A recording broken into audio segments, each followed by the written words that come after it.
Hey, what is up, guys? Sorry for that last minute change to the link. I was dealing with some issues, but should be good to go. I see one person's on right now. So this is the first Q&A Snake in the Draft live stream, and so gonna be having these regularly on a monthly basis. Gonna preferably do them towards the beginning of the month like it is now, and it's gonna be a lot more interesting when we get to April and May and such. And I'm also gonna post this on the Patreon podcast as well. So with this, for anybody that has been getting the messages on Patreon, it's for the $3 tier and up, and then I'll answer any questions. We already have one from Ryan right here. And if you have any other questions, feel free to post them in the comments, and then I'll also be talking about just some random things as well that I think can be useful. So the first question was, any strategies you have particularly for this time before the end of the season and the NFL rookie draft? So there's actually a lot of potential with values to, you'll see some massive value jumps that happen during the playoffs. So like last year, a good example is A.J. Brown. He's someone that went off in the playoffs and his values exploded. Now, I'm not saying that you necessarily have to move a player like that if you don't want to, but that's something that could happen. I could see, I'm just spitballing here, but someone like a Clyde Edwards-Helaire could have a value jump if he has a couple good games. I'm trying to think of a couple of other players on different teams. It could be anybody, honestly, in the playoffs, and it can go on for the whole time. I think you can get your biggest bang for your buck, though, by after the season finishes or going up to the Super Bowl, start looking for those players that are going to be free agents or are potential trade candidates. Like, I'm speaking of Carson Wentz pretty much as the sole guy of that.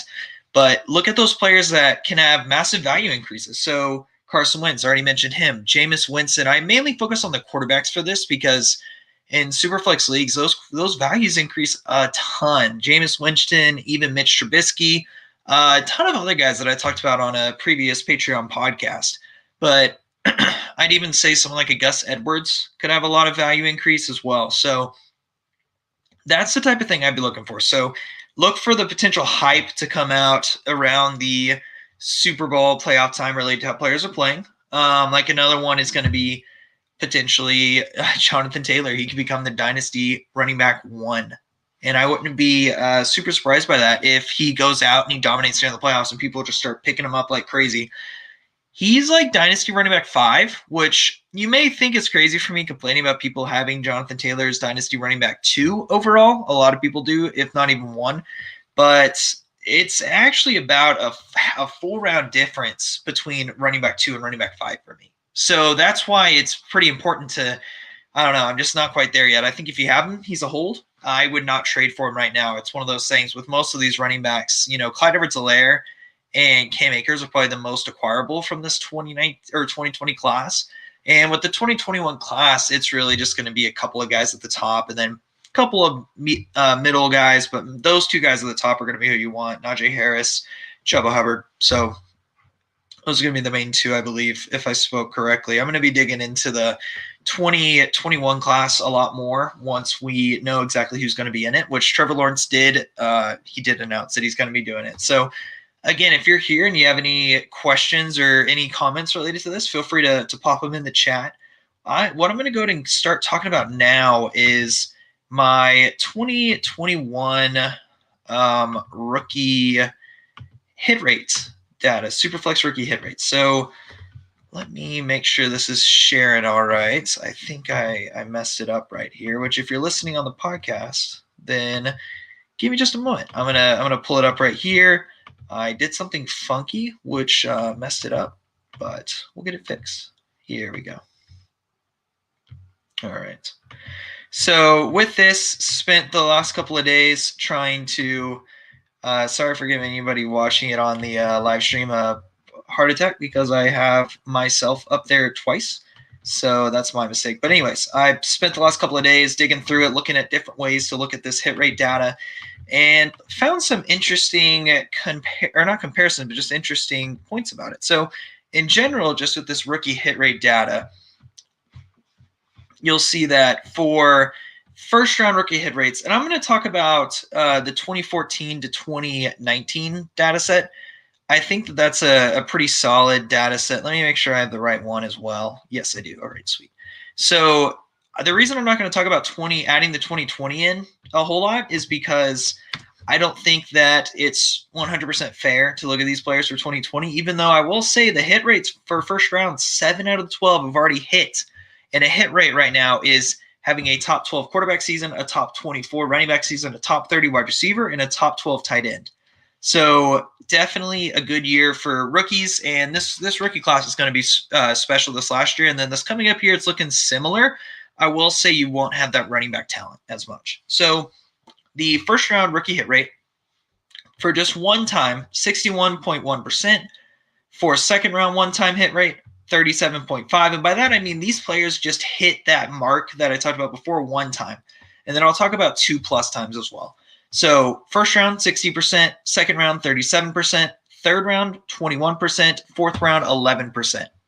So you may look at those third and the fourth rounds and you're like, oh man, like that's not too bad, honestly. But if you look at it, usually it's those couple of players that end up falling, like an Aaron Jones, Stephon Diggs, Dak Hooper, like Kenny Golladay, players like that end up falling, and then now they just hit and hit and hit and hit.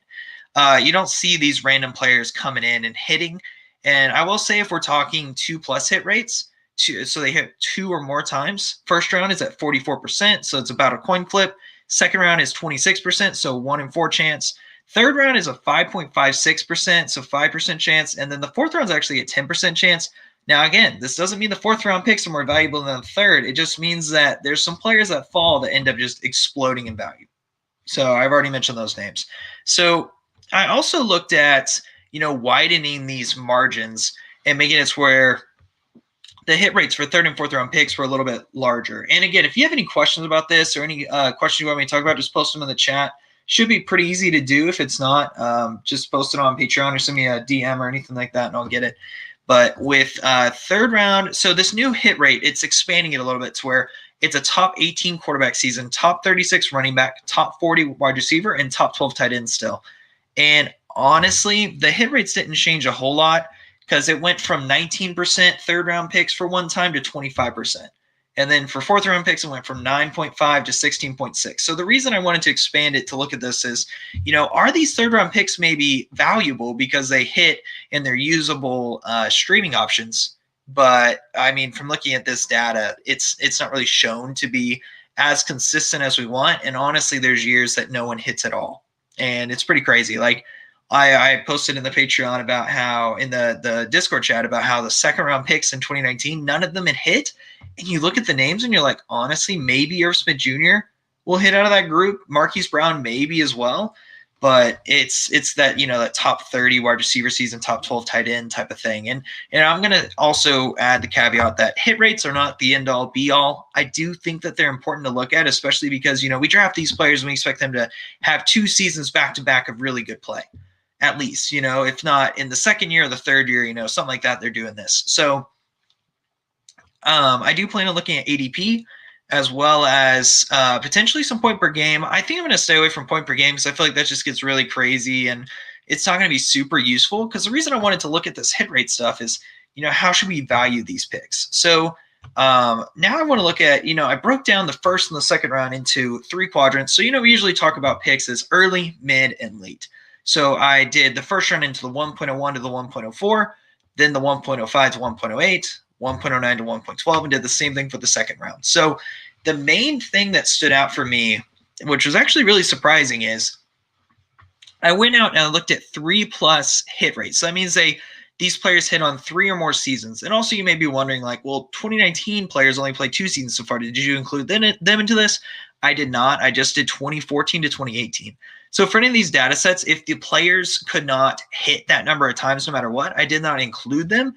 And in general, I tried to use like 2014 to 2018 as like my cutoff, just because I felt like it made it a little bit nicer, a little bit prettier, and it made it to where it wasn't like you're looking at one-time hit rates and you're like, well, it's only been 1 season. But then this last class, hit so well, I was like, well, let's throw them in here, because they honestly help the average more than they hurt anything, which is fantastic after only 1 year.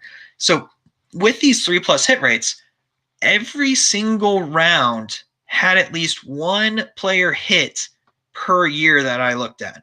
So it's 25%. So one player hit out of the 4 years that I was looking at. And it was very weird though, because you're just thinking about it and you're like, 1.01 or 1.04, you expect it to be higher, right? Or 1.05, like first round, you expect to be higher than the second round. But honestly, there's just this one player that hit for 3 or more seasons every single year, pretty much. Some years, it'd be 2 in one area, 1 in the other, and all the way around. But it was very interesting that after putting all this data together, 1.01 all the way to the 2.08 was all 25%. Now, if we look at 2+ hit rates, though, which that's, if they are a fantasy relevant starter for 2 seasons or more, which most likely this is just 2 seasons, the first round hits at 62%. And that's 1.01 to 1.04, 62%. Then the 1.05 to 1.08 was 33%. And the 1.09 to 1.12 is actually a little bit higher. It went all the way up to 41%. For me, it depends on how players were drafted. And this was pulled by an accumulation of 3, or I think it was 4 drafts that I could get a hold of for Superflex from 2014 to 2016. And then 2017 to 2020 were DLF mock ADP, or not even mock, but DLF ADP for rookies. So it's not perfect. So that's why I'm not looking at this too close. But if you compare like the percent change or the amount of likelihood you're going to get 2+ hit rate for the early first versus the late first, it's about 50% higher, which makes sense with the value of these picks. It also shows that an early first to a mid first, because the mid first actually hit at a lower rate, it actually would produce an 87% higher rate for early first versus mid first. And that's just pretty wild to me, honestly. And then if we look at, early seconds versus late seconds, so that's the 2.01 to 2.04 versus the 2.09 to 2.12, it was about a 74.9% difference. And honestly, if I'm looking at the 1.05 to the 2.08, they were all around that 30% 2+ hit rate, which again shows, which I was been talking about, that those early to mid seconds are where it's at. I will say that early first are really valuable, but once you get to the mid and the later first, like it's not as noticeably different as you may expect, especially when you look at the numbers. So that's why this year I would be trading for a lot of early seconds and mid seconds, especially in Superflex leagues, because you can load up on that wide receiver position. If you've listened to the regular podcast feed, people talk about into the third round, they have people they like. There's always going to be misses though. Like, even if we look at one-time hit rates, like it's still, for first-round picks, it's around that 60%. For second-round picks, it's around that 37%. So don't get too crazy with it, but it's still like you're messing with a 1 in 3 chance versus a 1 in 2 chance. So the cost difference is ridiculous. Like first round picks cost about 3 to 4 times more than second round picks. So that's one reason I plan on going for more second round picks. And the data, which everybody can see this data also. It's on the Patreon page. If you have difficulty finding it, let me know. It's in the first article that I wrote about this, and I'll make sure that it's updated correctly. But the last thing I want to talk about with this hit rate data, which went a little hard in the paint right here. I was just really trying to dig in and see if certain positions hit at a higher rate than others. So I looked at quarterback, running back, wide receiver, and tight end hit rates. And I looked at all the first round, second round, third round, fourth round players, and I put the total next to it and then the percentage from that total that actually hit. And I also wanted to look at, what like players hit after they missed their first year, what percentage? And then what percentage of players hit after they miss their first and their second year, which that does sort of go to that third year breakout idea, which I will say, if you look at receivers for first and second round, they do hit at a slightly higher rate combined than any other position does, except for tight ends. Tight ends is that weird one to where it seemed to hit later in general, which makes sense. Like we saw Hawkinson and Fant both hit this year. Related to previous years, Hawkinson have a great season, Fant being okay, because the tight end after tight end about 6 was not really worth anything really different. But just talking about these percentages, and my main takeaways is that for quarterbacks, if we're talking just hitting in general, this is what this is, just one-time hitting. First and second round picks aren't that different, but once you get past the first 2 seasons, the percentage decreases like crazy. So if it's hitting just any time, 47% of first round picks hit, 43% of second round hit picks. Now, hitting after missing the first season, first round picks 33% hit. That's Josh Allen, Lamar Jackson. Those are some examples. Second round is Josh Allen, actually. Second round, 42.8%. Now, if they miss their first and second year, and then now we're talking about the third year that we're trying to get these players to hit, first round picks are 11%, which is actually just one player, Jameis Winston. Second round picks is 20%, but that's only just one player, Derek Carr. And you may be wondering, why am I harping on missing first and second year? I'm thinking about Drew Lock and Daniel Jones and how there's very little likelihood that they're going to be a top 12 quarterback. And so I get it. Top 12 quarterback isn't the end all be all, especially with their ADP being in QB 20 or so. But you could end up moving them for a Tom Brady, which I've talked about 1,000 times, and get a potential top 12 quarterback. So that's the type of moves I'd be looking to make with these guys, just because they're going to just be middle of the road guys like Derek Carr's been his whole career. I'm not saying a Derek Carr player isn't valuable. That's why I think looking at ADP is helpful. But I'm still thinking that it's good to temper expectations after the long run. I will say it was satisfying seeing Mike Davis as a hit for the first time in his career. So he was like a fourth-year hit or something crazy like that, which it always feels weird when you look at hit rates and you add that in. But now comparing running back to wide receiver to tight end. So tight ends by far have the lowest sample size. So, of course, their percentages are most likely going to be either on the high side or on the low side, which in this case is on the high side. 80%, which is 4 out of 5 of the tight ends picked in the first round, hit. The only one that didn't actually was OJ Howard, and that also included like Njoku hit. And with these data, this is for just Superflex. It's not a tight end premium or anything like that, so nothing too crazy. But those first round tight ends, if they're getting picked in the first round, the odds that they're going to hit eventually, is it in the first year? I'm trying to think if any tight end hit in the first year. Evan Ingram, who was in the second round, 2.01, hit in his first year. He's the only tight end that I remember looking at in this sample that actually hit. So is Pitts going to be Evan Ingram, type of player and go off in his first year? Maybe. Depends on the landing spot, I'd say. But he's one of those players that you can honestly see ADP drop pretty easily if he struggles in his first year. Because then people are going to be like, see the real deal, this and that. Sort of like the TJ Hawkinson and Fant both had a hit. It wasn't crazy, but they still had a hit.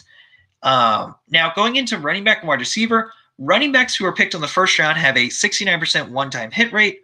Wide receivers have a 57% one-time hit rate for the first round. Second round, third round, fourth round, all pretty similar for these positions. Looking at the data, there's nothing crazy different. Even hitting after the first year, the one thing I will say after missing the first year is that wide receivers hit at a higher rate in general than running backs.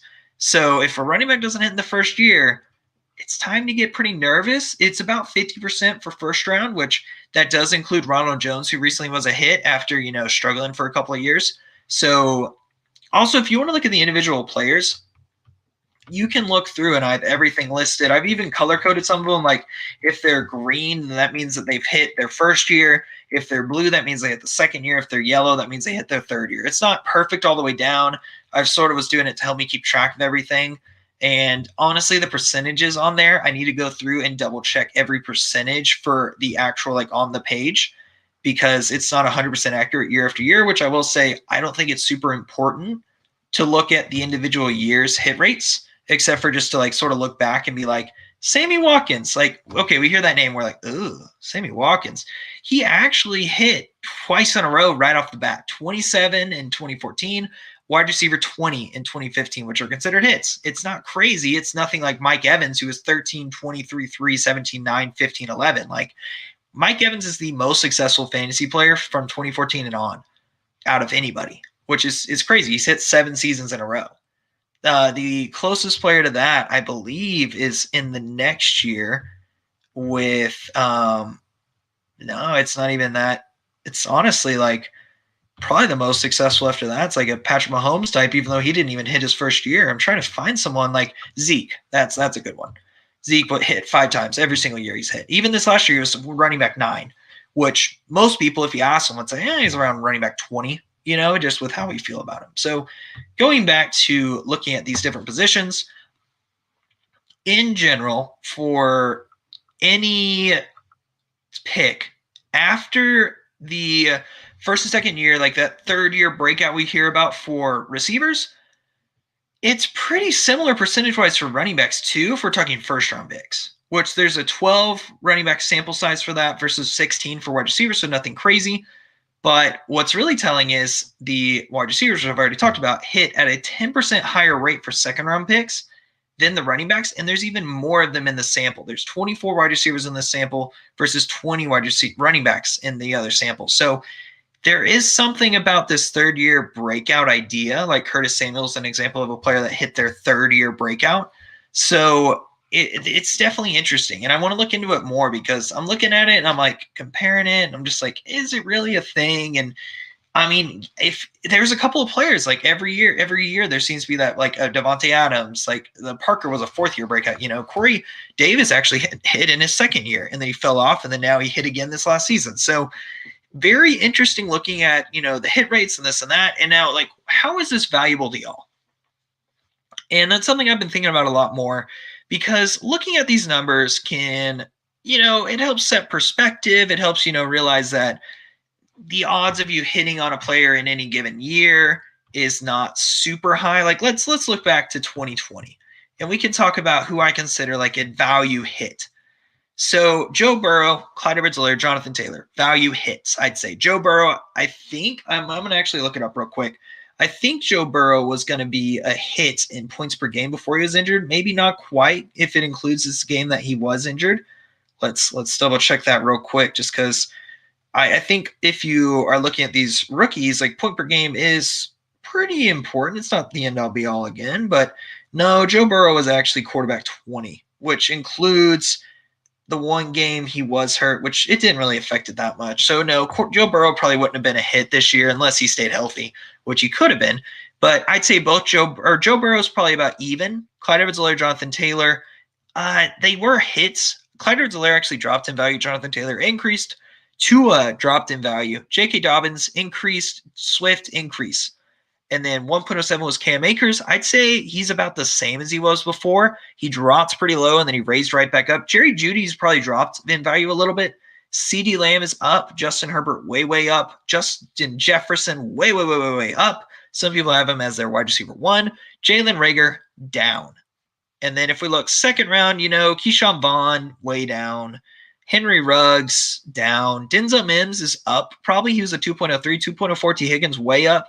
Pittman about neutral. Ayuk up. Zach Moss down. Laviska Shenault up. Bryan Edwards down. A.J. Dillon is a weird one. Probably up. Jalen Hurts up a ton. If I'm like reordering this into how I'd predict people to draft this class now, I would put Jalen Hurts at the 1 point. I'm trying to think. I mean, some people even have about 2. I'm not there yet. Probably the 1.12 because I'd move T. Higgins up, Jerry Jeudy down, Jalen Reagor down, and then I'd put. Well, then there's Antonio Gibson now, so probably 2.01-ish, 1.12, 2.01. That shows how good this class is. Just reordering it after a year. So, I do think like listening to other people discuss a topic, like I've had 3 people on the podcast recently talk about these 2021 rookies. Going to have another one coming on again this early next week. So it's important to hear about the class and how the strengths and weaknesses. And this coming up class, as you all have heard, quarterback is a neutral to a strength. Running back is a weakness. Wide receiver is a strength. And tight end is, the more I hear about it, it's sounding more of a strength. There's about 1, Pitts, and then there's 2 other ones that are pretty decent that you can probably get a discount on. And with the wide receiver being so deep, it's one of those things that it's a position that I think ADP wise maintains better than running back.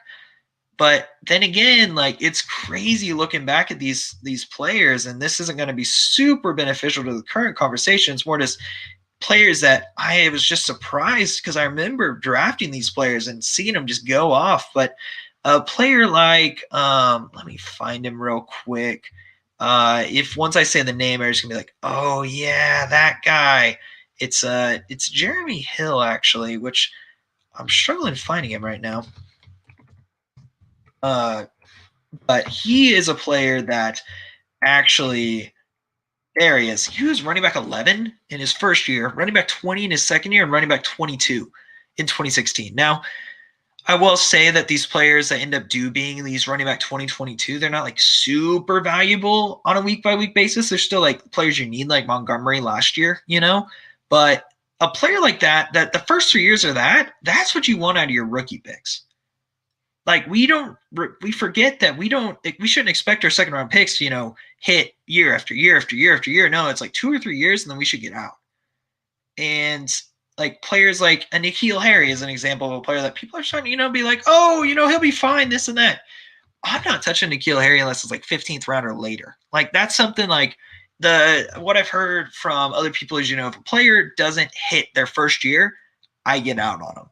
And that's pretty good practice. Like we were talking about the hit rates before of what happens after they don't hit their first year, and they drop a good amount, especially when we look at second round picks and in general, like all these players. Now, I'd be very curious to see the players. I didn't look at this, but I can look at it about players that, hit their first year and then how they do versus players that hit after their first year and how they do. And I would expect, and I think we'd all expect, like you can see the writing on the wall for these players that are going to hit later. Like DK Metcalf didn't, quote, hit his first year, but he did great his second year. And that's what we expected. That's what ADP showed. So that's why I think ADP may be a better barometer of how to look at these players. But I still think hit rate data and comparing different positions and looking at it can be helpful, even though there's outliers all the freaking time. So I hope that this database right here is helpful to y'all. Y'all should be able to check it out. If you're having difficulty, let me know. Again, if you just hopped on, you have any questions, feel free to let me know that as well. So to finish this off, we should be really excited about this 2020 class that's coming up. I will say if you want a running back, I would look to get a Clyde Edwards-Helaire, someone like that that's a little bit cheaper from a 2020 class perspective than to get any of these RB3 and above. Some people are saying they'd take any running back that was in the first 5 running backs. They would take them over the running back 1, Najee Harris, most likely. Pretty crazy. I don't know if I'm there yet. Maybe that's the shiny toy talk in me, like, oh, let's get this other guy who may end up on like not the Patriots, the Steelers, something like that. But it's an interesting discussion. I think we really need to think about it, comparing these classes, and it's something I want to think about more and focus on. It's a loaded statement, but talent over landing spot. But at the same time, how do you evaluate talent? There's 10,000 different ways. I think analytics is a great way to look to reduce your misses, while looking at film and such can increase those outlier hits. It's almost a contradiction, though, to do both, because you could look at something like a Terry McLaurin, which Drew on Twitter, who I'm going to have on the podcast, DF Bean Counter, I think is his Twitter name, but he was one that, wasn't all over Terry McLaurin. And then other people that were, quote, film grinders were.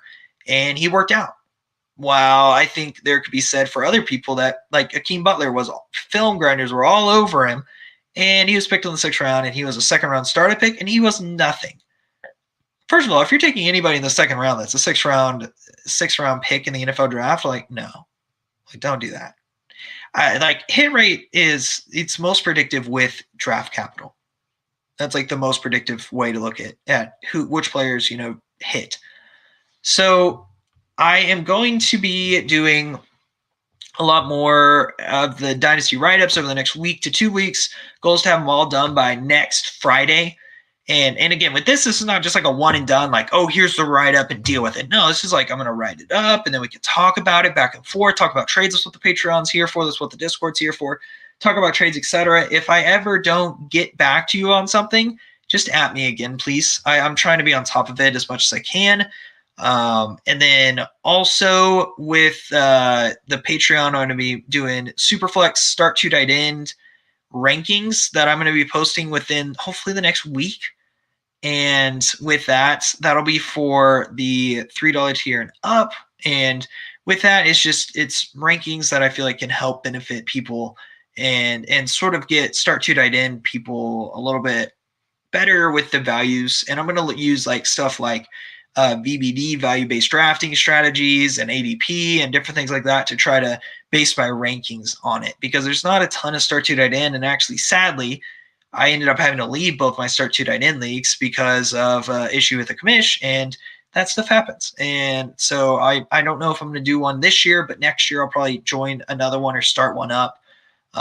With my luck, I'll probably just start one up. But a lot of stuff coming up over the next couple of weeks here. And then it's going to sort of be, I'm not going to say coasting because we're still going to be chatting. I'm still going to be doing Twitter stuff, articles, etc.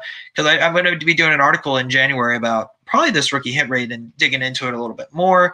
And also maybe an article about some free agent guys to look after and different things like that.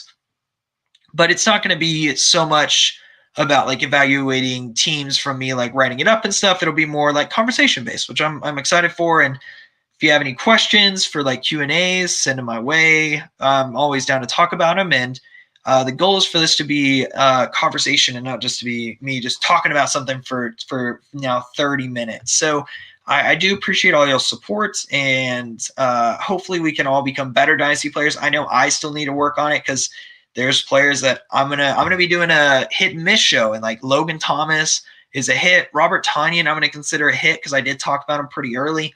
But someone like a Dan Arnold was a miss. Someone like a Zach Moss was a miss. Erskine Jr. was about middle of the road.